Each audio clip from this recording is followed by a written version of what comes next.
Okay, yeah, haven't made a video in ages. I've just gone lazy.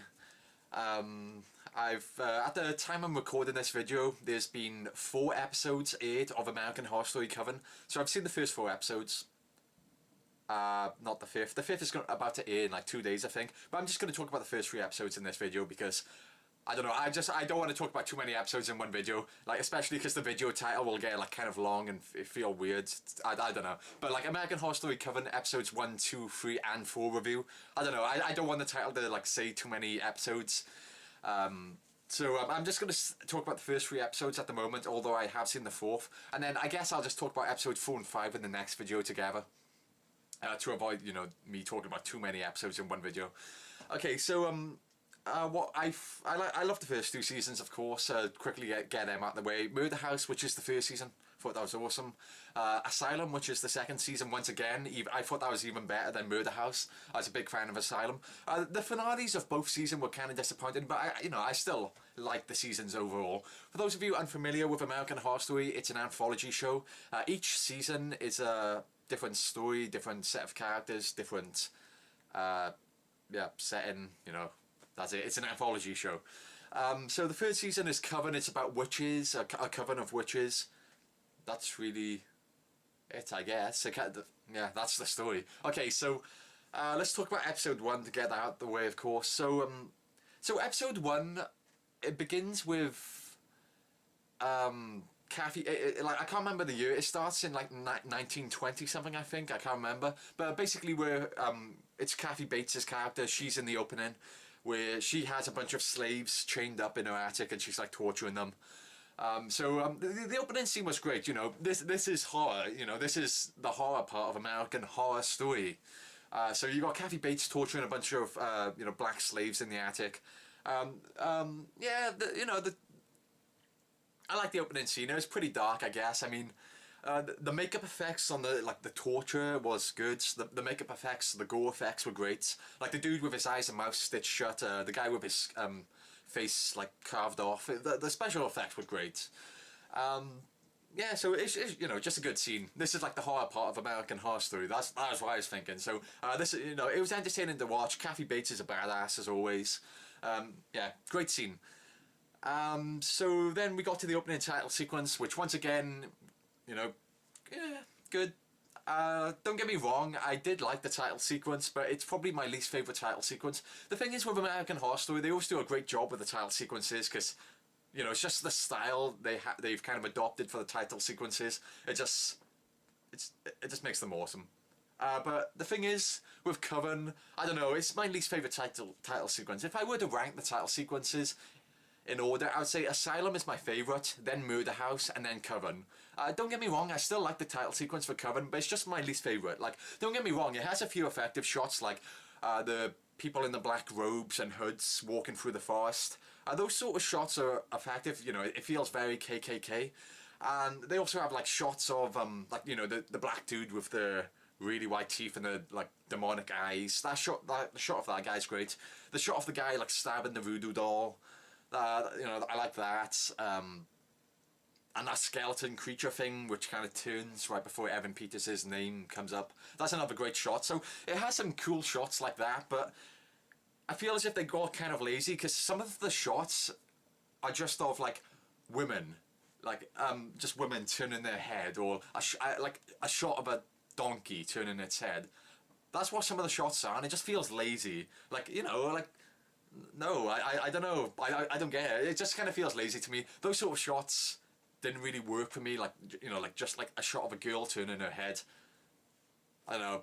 I felt like they didn't put as much effort into this title sequence as they did with Asylum or Murder House. Don't get me wrong. I still liked it. Like I said, it still had some effective shots, but compared to the first 2 seasons, I felt as if the title sequence for this one is kind of lazy. I mean, some of the shots are just of like horses standing there, and you're just like, what? Like, I don't know. Yeah, I still liked it, but like I said, I feel as if they didn't put as much effort into this one. One thing I did like about the title sequence though is the artwork which appears whenever someone's name comes up. So like when the names of the actors come up, like Evan Peters, Jessica Lange, Emma Roberts. There's like artwork which wasn't. This is new. Like there's kind of artwork along with each person's name. Like there's like people getting hanged in the background when Dennis O'Hara's name comes up. So I like the artwork which comes like up with each actor's name. So that's one thing I did really like about the title sequence. The artwork's pretty cool. Okay. So onto the episode then.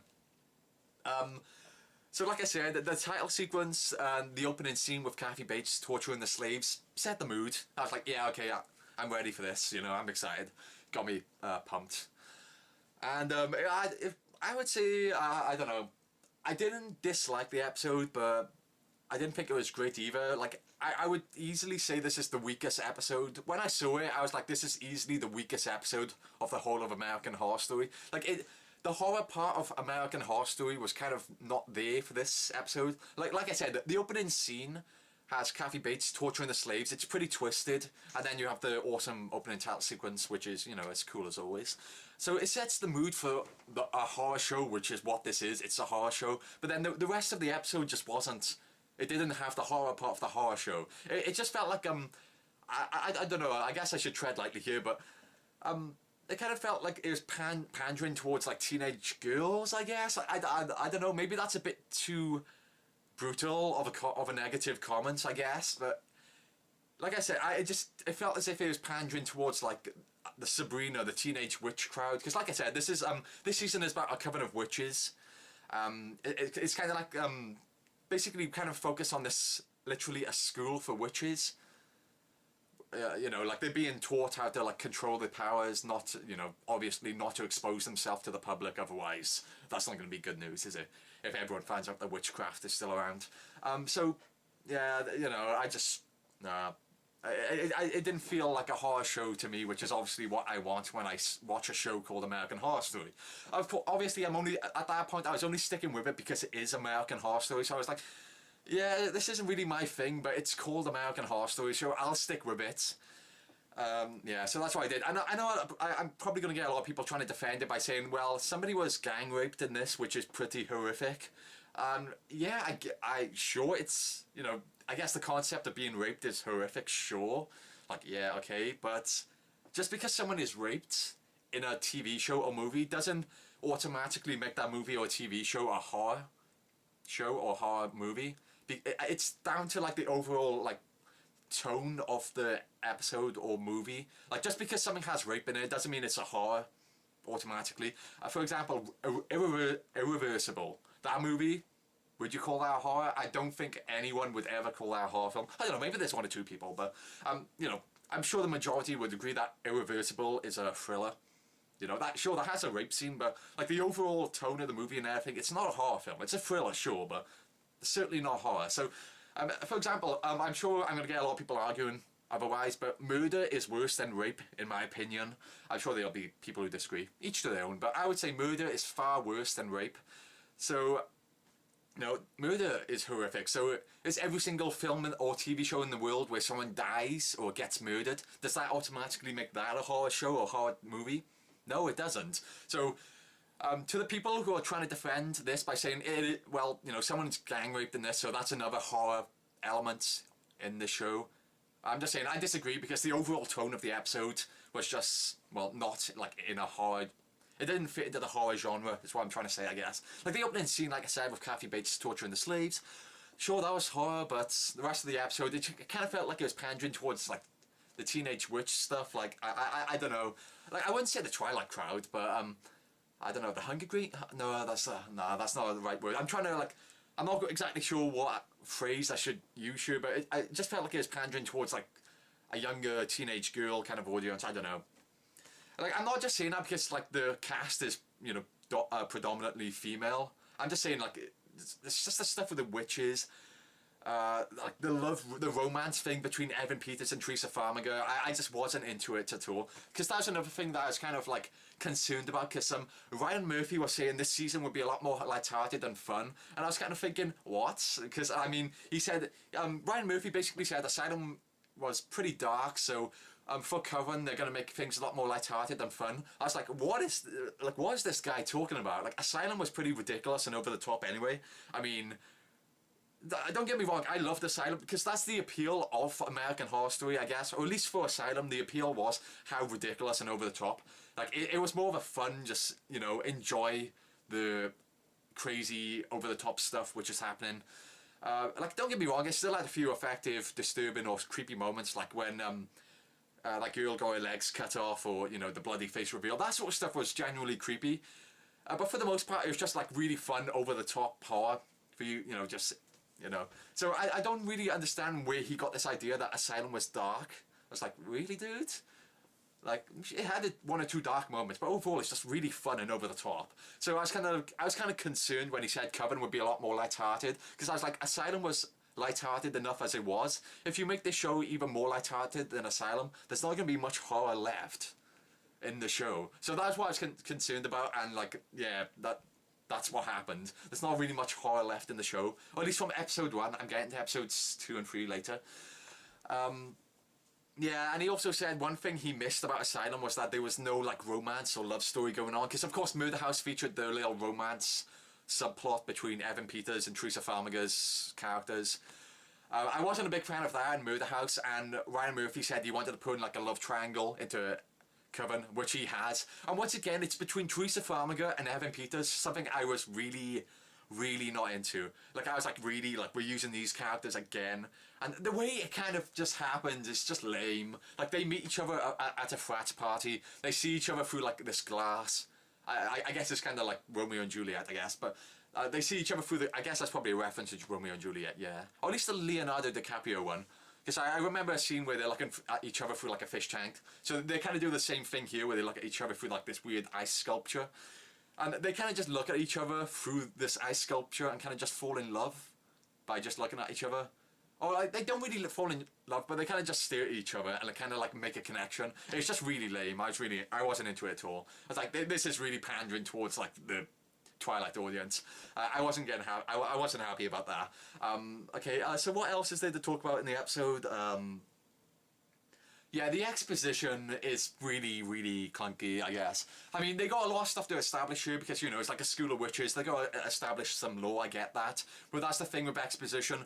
It's bad exposition. You're supposed to deliver exposition in a way where it feels natural, and it certainly doesn't feel natural in here. Like, the dinner scene where Emma Roberts, Teresa Farmiga, Precious, and Jamie Brewer are kind of sitting at the dinner table talking to each other. They kind of, each girl reveals what's like magic powers they have.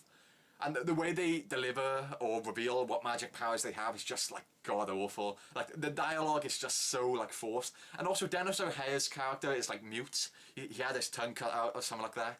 So when he's like tending to them, Emma Roberts is kind of like taunting him, saying, "Oh, what's the matter? Oh yeah, you got your tongue cut out, now I remember." She says something like that, so it's like, that's the way they established that he had his tongue cut out. That's how they established that he's mute. Emma Roberts says, "Oh, come on, you're going to talk to us or what? Oh yeah, now I remember, you had your tongue cut out." And like, the way they establish things about the characters doesn't feel natural. It's like the dialogue's just bad. It's, or like, whoa. Like, the exposition's just, it's really bad. Like, it's worse than what I'm describing. If you've seen the episode, you know what I'm talking about. It's just the exposition was terrible.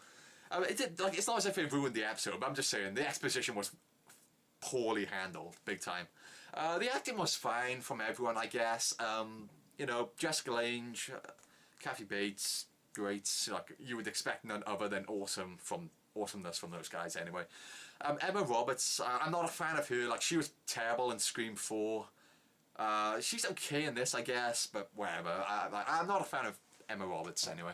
A human voodoo doll was kind of cool. One of the girls is like a human voodoo doll.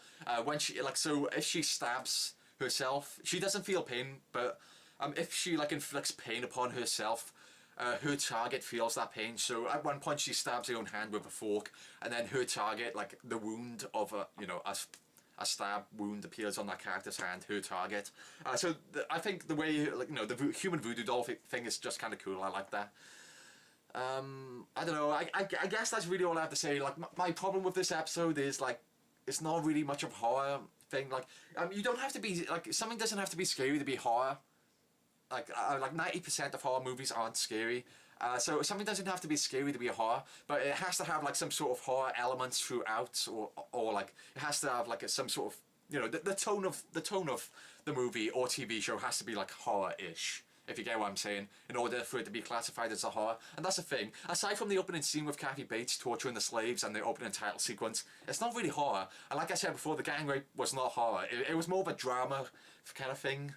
It felt more like a drama show to me, the whole gang rape scenario. So I was kind of like, nah, I wasn't into it. So I was kind of don't get me wrong, I still kind of liked episode 1. Like, I didn't think it was terrible, but I was immensely disappointed by it. Like, the fears I had about it before going in were true. It's way too lighthearted, and to the point where it's just there's not really much horror elements running throughout it. So I don't know. I just thought it's probably the weakest episode of American Horror Story so far.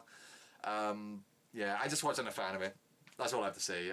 Like, you know, I only stuck with it because it was American Horror Story. And the thing is, it's only episode 1, so I will give it that. It's only episode 1, so I was kind of thinking, okay, well, this is only episode 1 anyway, so I guess when they start introducing the villains like Axeman or the Minotaur, things are going to start getting interesting and will start, you know, becoming an actual horror show. That's kind of what I was thinking. So, because it's just episode 1, they're kind of establishing and setting up things, so I'll just, you know, leave it with that. And also, there's one other thing, which was kind of stupid in the episode, where it's kind of like, without giving spoilers, basically one character murders another character in a hospital, and I don't know, you're just like the way this person kills another character in a hospital, like the person's in a coma in a hospital, they get killed, and it's kind of like a slow death thing. You see the character standing there admiring the dead body for like, I don't know, 20 seconds. So it's not as if the murderer immediately fled the scene, but like, you know, the heart rate alarm is going off because the guy's dead, you know. So it's kind of like, where's the hospital staff? Surely they would be rushing in to like tend to the guy. But, you know, whatever. I kind of let that slide. Okay, onwards with episode 2, and to be honest with you, episode 2 is more of the same. I wasn't into it at all. Once again, there's not really much horror elements. There's a bit more horror elements than the first episode, but still, I disliked this episode more so than the first episode, to be fair. The love story, which I hate with a passion, like, it just bores me to tears, because of course, so the love, you know, the Teresa Farmiga, Evan Peters love storyline thing kind of continues on in this, and I don't know, I just wasn't into it. Like I said, I'm not a fan of this romance love triangle thing Ryan Murphy seems to love. I don't know, because it just makes me feel it just reminds me this is kind of pandering towards, I don't know, I feel as if I'm using too strong of a phrase. Like, it's not, I wouldn't say it's pandering towards the Twilight audience, but I don't know, it just feels like it's pandering towards a younger audience with this. I don't know. And the thing is, I think I should get this out here why I may not be enjoying this season as much as before. I guess it's just the premise. Like, when I hear the story of the premise of Asylum, I was like, this is going to be awesome. When I hear the premise for Coven, I was just like, yeah, okay. It's American Horror Story, I'm sure it'll be good. Like, the idea of an insane asylum set in the 1960s run by a corrupt staff is infinitely more interesting to me and more fascinating to me than a Coven of Witches. Like, the asylum setup is far more interesting to me than the Coven of Witches angle. But yeah, so like I said, episode 2, in my opinion, just felt like more of the same. The opening scene, once again, was pretty cool, where Lily Rabe is like, you know, she has those crocodiles drag the guy into the water and that sort of stuff. I like the opening scene. Aside from that, I wasn't really into it. And the music choice was really weird as well, because we flash back to Kathy Bates' character once again in the past, and like, her, I don't know, I guess I shouldn't say that because it's kind of a spoiler, but basically they play this, I don't know if it's dubstep, I'm ignorant when it comes to music, but it feels like this dubstep kind of stuff, dubstep, you know, similar music, and it just felt really out of place and just really like just out of place. It felt really unnatural. I don't know what the hell they were thinking with the music choice, but it did not work, in my opinion, of course. Okay, so moving on, the resurrection scene was, they have a resurrection scene in this episode. You know, a certain character gets brought back to life, and I just felt as if that scene was poorly done. Like, the way the camera, the way it's shot and edited, and even the actors involved in the scene did a poor job, in my opinion. I don't know, I just didn't like the resurrection scene. It was poorly, like, the way it was filmed, it just felt really awkward and cheap.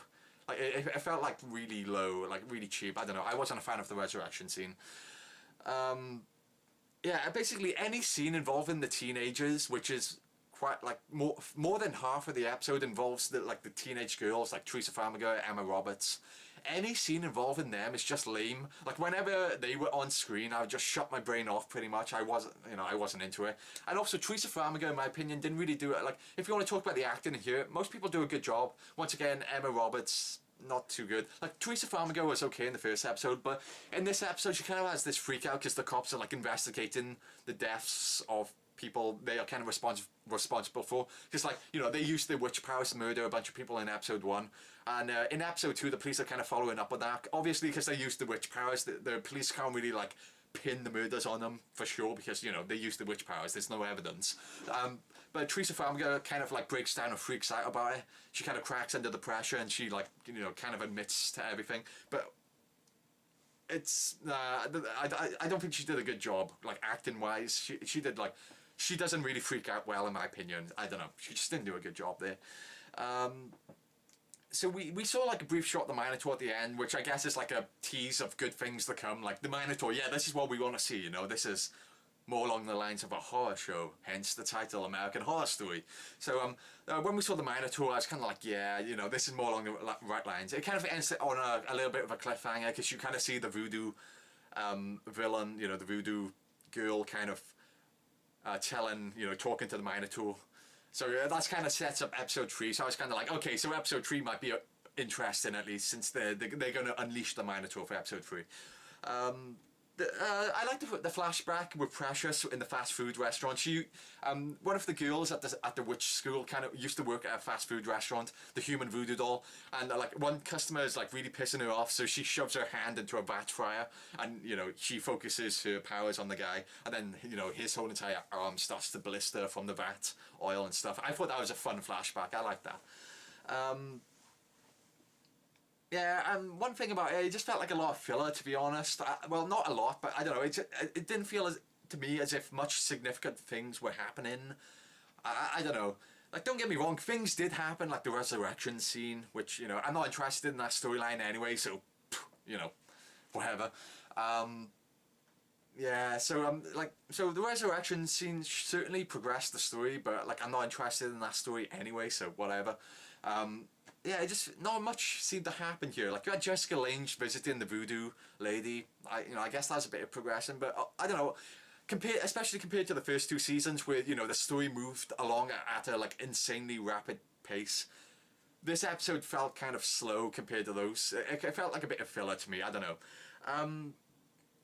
I don't know, yeah, that's really what I have to say. It's kind of more the same. It focuses way too much on the teenage drama, which, you know, I'm not interested in, obviously. It focuses way too much on pandering towards like the teenage audience. That's how it feels to me. I'm just not into that. Like anything with like Jessica Lange and Kathy Bates or Sarah Paulson, you know, that sort of stuff's great. That sort of stuff's actually interesting, but as soon as we cut to the teenagers, which takes up, you know, a significant part of the episode, I'm just like bored senseless by it, you know. I'm not into that teenage drama stuff. I'm not into it. Okay, so no, having said that, I would like to say that it wasn't terrible, but I'm just saying, I expect more from American Horror Story. I guess that's what I'm trying to say. So yeah, that's what I have to say about episode 2. It's more of this. I have pretty much the same problems as the first one. It just focuses too much on this teenage drama stuff, which kind of detracts from the American Horror Story, you know, part of it. Okay, so onwards with episode 3. Oh yeah, by the way, I'd just like to say, again, I was giving episode 2 a bit of leeway, because I was kind of thinking, well, you know, once again, it's early days, it's the second episode. When they start introducing the villains like Axeman and the Minotaur, maybe, you know, we'll get to the horror part of American Horror Story. Okay, so onwards with episode 3. I'll immediately say, huge improvement over the first 2 episodes. I actually would say this was a pretty good episode. Episode 3 was a pretty good episode, I'll say that. We actually had like horror elements running throughout it. Like the Minotaur was unleashed in this episode, so we got to see a bit of him. The Minotaur is pretty cool. Like the makeup on him, like that's one thing about American Horror Story. The gore effects and the creature effects are always very good. Like, you know, Bloodyface looked badass as hell. His mask was great in Asylum. That Frankenstein baby monster in the basement of Murder House looked awesome once again. And you know, the gore effects are always done well, the creature effects are always done well, and the Minotaur looks cool. So I like the Minotaur stuff. Oh yeah, and yeah, I don't want to go into spoilers, but basically there's kind of a storyline in this episode which kind of involves incest, and it's kind of when it starts to happen, you're like, oh, wow. Okay, I'll try not to go into spoilers, but basically the incest storyline involves Teresa Farmiga's and Evan Peters. You know, they have like this romance storyline going on here, which I can't stand, but basically incest is kind of thrown into the mixture, and when it starts to happen, you're like, whoa, they're going in this direction. So, okay, you know, sure. And as they start to go in that direction, you're kind of like, you're wondering how far they are going to go, like how much detail they are going to go with this. And they get quite heavy with that. So the incest stuff was kind of like, you know, it was amusing. I'll say that. So I dug that, you know. American Horror Story is always trying to be like as edgy as possible with like the school shootings and stuff like that. It's always trying to be really edgy and controversial, and then we have this like incest storyline going on here. So I will say that as well. So the Teresa Farmiga and Evan Peters love storyline, like I said, I really hate it, but it actually got interesting here. I got, like, I was actually getting invested into the storyline. So even, you know, even this storyline is starting to get interesting to me now. So I'm getting into that. What, I don't know, what should I say? I would say Teresa Farmiga's character, Zoe, I think she's called. She's pretty stupid. Like, she does something in this episode. Okay, I'm gonna get kind of into light spoilers here. Basically, in episode 1, Emma Roberts killed the people, the group of people that raped her. In episode 2, and basically Evan Peters was part of the people that Emma Roberts killed, and like Teresa Farmiga feels guilty because Evan Peters' character didn't do anything wrong. He wasn't part of the gang rape. He kind of got caught in the crossfire and got killed. So she feels guilty about it. In episode 2, she resurrects Evan Peters as like this kind of like zombie kind of guy. In episode 3, she feels sorry for Evan Peters' mother because, you know, she's grieving over the loss of her son, Evan Peters. So Zoe resurrects Evan Peters in episode 2, and because she feels guilty about the mother being really sad, she brings Evan Peters to his mother. That just seems like a really, like, just stupid thing to do. Like, this is gonna raise questions. Okay, my son is dead. Why, you know, sure she'll be happy, overwhelmed with happiness that he's alive now, but she's gonna be like, but, you know, either way, she's gonna be like, yeah, but you were dead. And if she goes to the police, you know, this is gonna lead to investigations, which could ultimately lead back to Zoe, and, you know, you don't want, you know, the government finding out that you have powers, witchcraft, you know, you don't want the government finding out that witchcraft is real, basically. So it seemed like a just stupid thing. Like, why did, I don't know, Zoe's characters are just stupid, like, not very bright, let's say, as far as I'm concerned. Like, it didn't make it downright unlikable, but I'm not exactly rooting for her, I guess, after what she did. I don't know, it just seemed like a stupid thing to do. I don't know what the hell she was thinking there. But either way, you know, the storyline was still getting interesting to me anyway, because, you know, it kind of gets a bit twisted, a bit dark, let's say, that storyline. So I was still into it.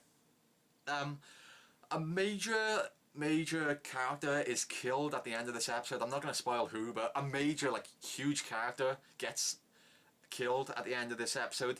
And we're not talking about a supporting cast member, we're talking about, like, they're part of the main cast, like you know, flat out main character gets killed at the end of the episode. So the person who gets killed is kind of, you know, so I was, you know, it's shocking who is killed, because, you know, you're like, what? There's only episode 3. Like, I know American Horror Story has the reputation of killing off its, you know, main characters left, right and centre. Like, halfway through the season, like, you know, you'll have, like, half of the cast members already dead halfway through the season. But this is only episode 3, and they flat out murdered one of the main characters. Like, I'm talking like a huge character now. So I was shocked by that. So I was shocked by who was killed, but the thing is, the way they were killed was just really lame. I thought the way they shot it, and the way the actress played it, it just was very unconvincing. I think that's the problem. The actress that got killed didn't do a good job, and kind of ruined the scene. There's basically 2 actresses involved in the scene, and the actress that got killed just did a really bad job. Like, so she kind of like ruined the scene for me. It like kind of lessened the impact of the death, because you know the death is supposed to be shocking, because like you're not expecting such a main character to get killed, but the actress does such a poor job. You kind of like, that was like felt really awkward to watch. Yes.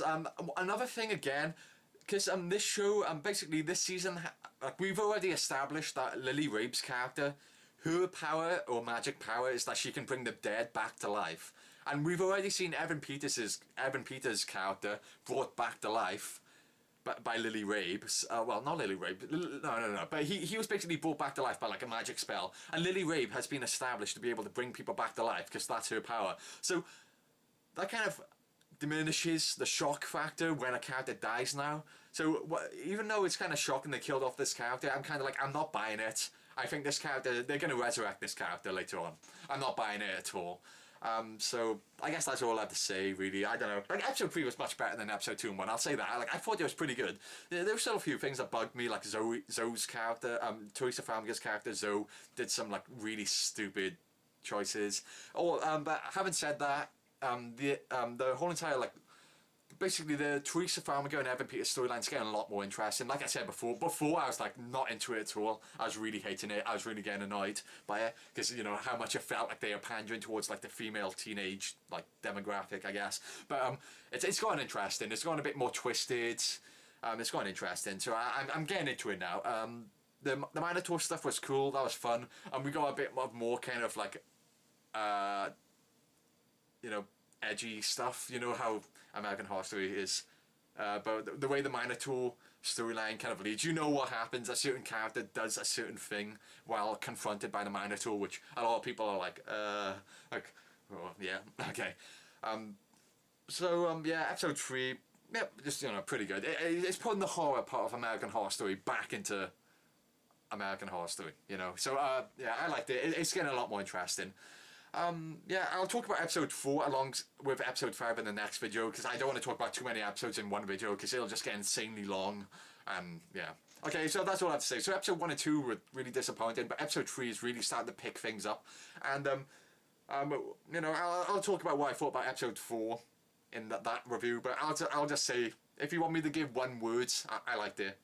I really liked episode 4 as well. So things are starting to pick up. So it's you know, it started off pretty poor in my opinion with episode 1 and 2, but episodes 3 and 4, you know, things are getting good. So hopefully the season is getting on the right track now. So that's all I have to say.